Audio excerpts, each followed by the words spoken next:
Assalamualaikum warahmatullahi wabarakatuh. Salam sejahtera untuk kita semua.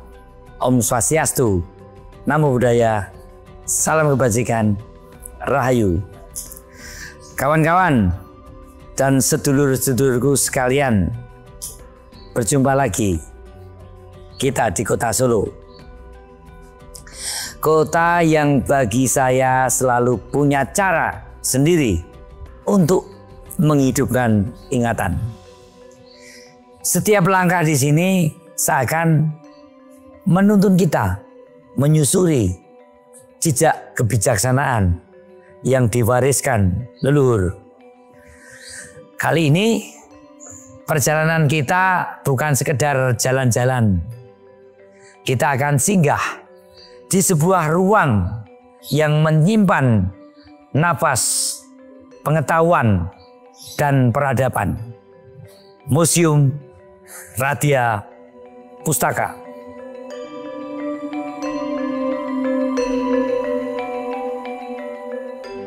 Sebuah tempat di mana waktu berhenti sejenak agar kita belajar tentang makna dari masa yang pernah begitu terang.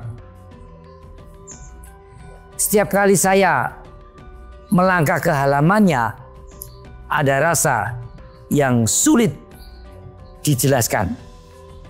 Semacam garuan yang pelan-pelan mengalir dari dalam dada.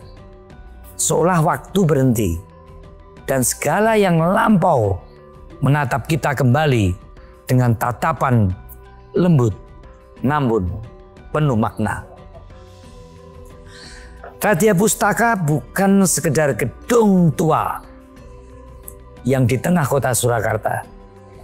Ia adalah saksi dari kesadaran bangsa yang mulai mengenal dirinya sendiri. Bahwa ilmu, naskah, dan pustaka adalah pilar peradaban yang tak kalah sakral dari istana dan medan perang. Saya masuk.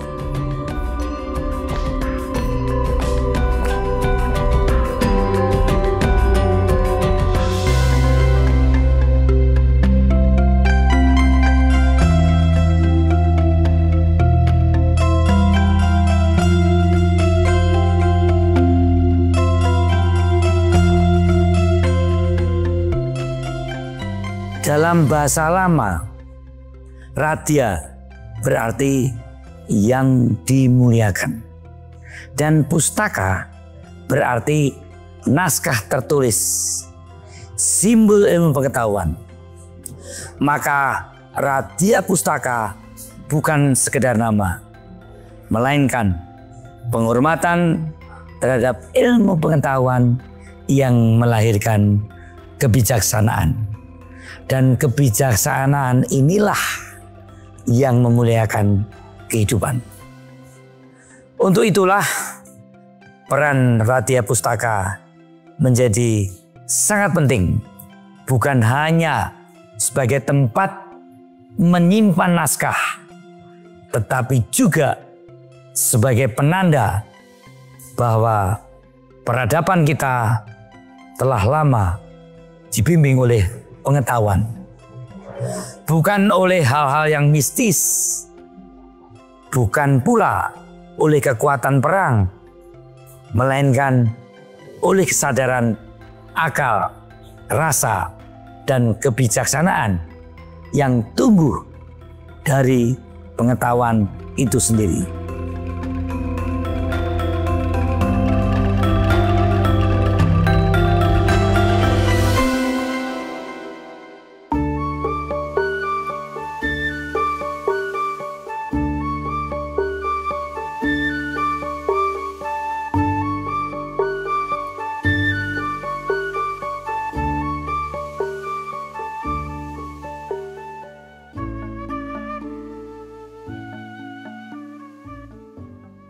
Didirikan pada 28 Oktober 1890 atas prakasa Patih Sosodiningrat keempat bersama kaum cendekiawan Surakarta. Museum ini menjadi penanda bahwa Solo pernah menjadi pusat kebudayaan modern di Nusantara. Bayangkan, saat itu hanya Batavia dan Surakarta yang punya museum. Dan Radya Pustaka adalah yang pertama didirikan oleh kaum Bumiputra, anak negeri sendiri. Awalnya museum ini menempati ruang di Kepatihan. Lalu pada tahun 1913 koleksinya dipindahkan ke Loji Kadipolo milik seorang Belanda namanya Johannes Busselaar yang kini kita kenal di Jalan Slamet Riyadi. Letaknya bersebelahan dengan Taman Sriwedari, Taman Hiburan Rakyat, dan Panggung Wayang Orang yang legendaris. Keduanya seolah berpadu menjadi satu lanskap kebudayaan, taman untuk jiwa dan ruang untuk ilmu.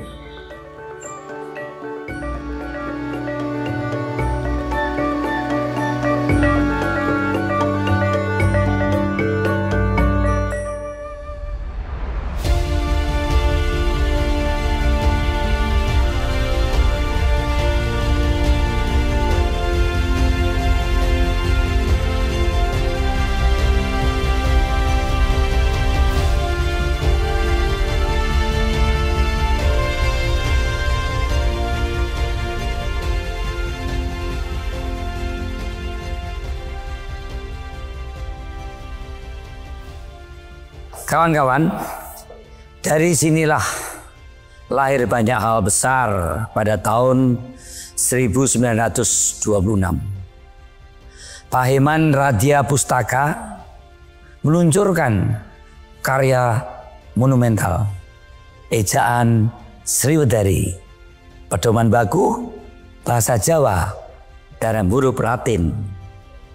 Sebuah langkah cemerlang yang meneguhkan Solo sebagai pusat literasi Jawa modern. Dari kota inilah aksara dan bahasa menemukan jembatannya menuju masa depan. Selanjutnya, Ejaan Sriwedari dan bahasa Ngagrak Surakarta ditetapkan oleh Departemen van Onderwijs en Erediis atau Departemen Pendidikan dan Kebudayaan Hindia Belanda sebagai ejaan dan bahasa Jawa standar. Mengikuti perubahan zaman, penulisannya menyesuaikan dari ejaan Suwandi atau ejaan Republik yang mulai diberlakukan 1947 hingga ejaan yang disempurnakan tahun 1972 yang terus digunakan dan dikembangkan sampai sekarang.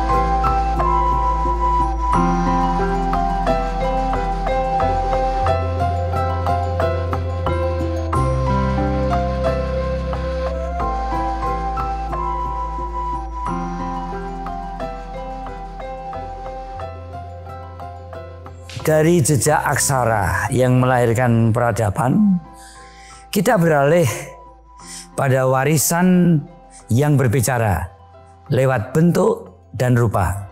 Museum ini juga menyimpan benda-benda bersejarah, wayang, gamelan, senjata, hingga koleksi pribadi tokoh budaya seperti Panembahan Hadiwijoyo, putra Pakubono ke-10. Ada pula vas bunga dan orgel hadiah dari Kaisar Napoleon Bonaparte yang diberikan melalui Gubernur Jenderal Herman Willem Daendels kepada Pakubono keempat. Hubungan antara penguasa Jawa dan Prancis pada masa itu terjalin cukup dekat. Ketika Daendels memerintah atas nama Raja Ludwig Bonaparte, adik dari Kaisar Napoleon, Mangkunegoro kedua turut menjadi mitra dalam mendirikan pasukan profesional Legium Mangkunegaran. Pasukan ini kelak menginspirasi Napoleon membentuk Legium Intresker atau Legium asing yang masih dikenal hingga kini. Dari kisah itulah kita melihat bahwa pertemuan kebudayaan antara Solo dan Prancis pernah begitu hidup, berakar pada saling hormat dan semangat kemajuan. Dan ketika Jawa kemudian diduduki Inggris, Letnan Jenderal Gubernur Thomas Stamford Raffles mendirikan Library Society, tempat koleksi ilmu dan artefak berpindah. Bayangkan betapa sejarah dunia pernah bersinggungan langsung dengan tanah ini, tanah Solo, dengan kebudayaan Jawa.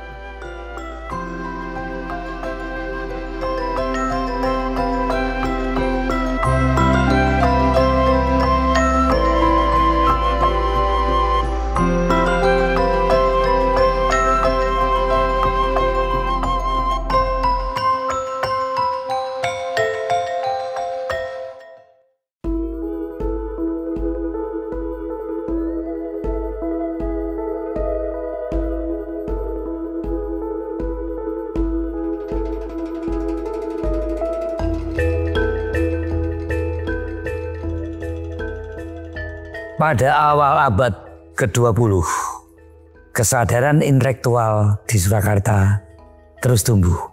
Didirikanlah Java Institute, lembaga kebudayaan lintas etnis dan agama yang menerbitkan majalah Jawa, Pustaka Jawi, Pustaka Sunda, Pustaka Bali, dan Pustaka Madura. Sebagai terbitan Java Institute masih tersimpan dengan baik sebagai koleksi reksa Pustaka Mangkunegaran, menjadi saksi perjalanan panjang tradisi literasi Jawa. Dari semangat inilah pula lahir Museum Sono Budoyo di Yogyakarta, melengkapi peran Radia Pustaka sebagai penjaga peradaban Jawa. Museum Radia Pustaka yang dulu dikelola oleh Paheman Radia Pustaka kini terus berlanjut dalam nafas baru.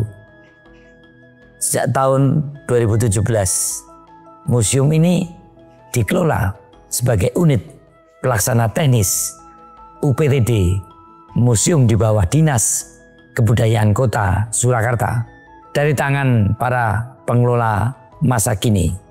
Semangat lama itu dirawat agar tidak padam, agar ilmu pengetahuan dan kebijaksanaan tetap menemukan rumahnya di kota ini.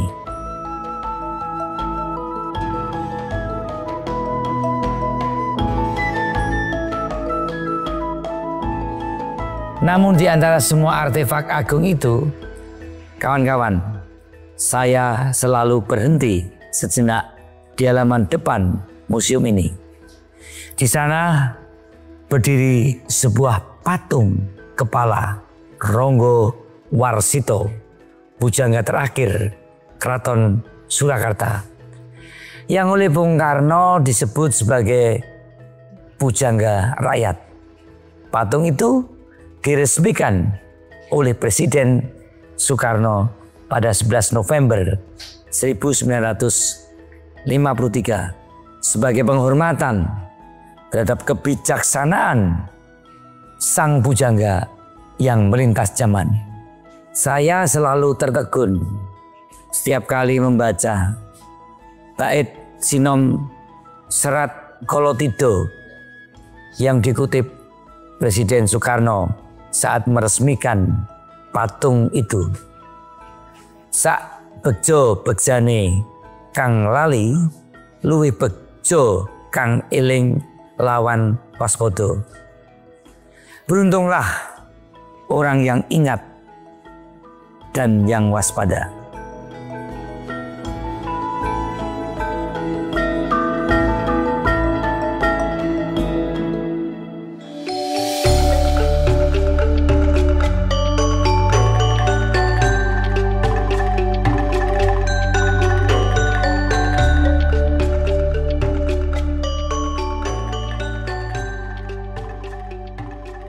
Kawan-kawan sekalian, bagi saya museum ini bukan hanya tempat menyimpan benda.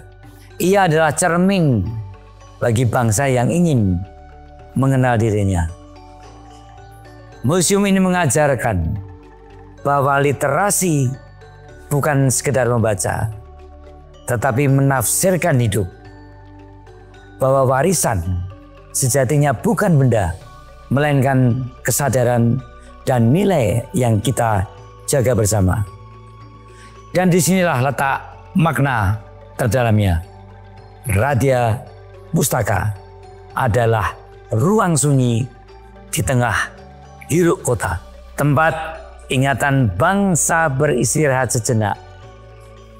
Radya Pustaka berdiri bukan hanya sebagai bangunan, tetapi sebagai jiwa yang menjaga pengetahuan, sebagai napas kebudayaan yang terus berdenyut agar kita tidak tercabut dari akar, agar kita tak kehilangan arah dalam derasnya perubahan.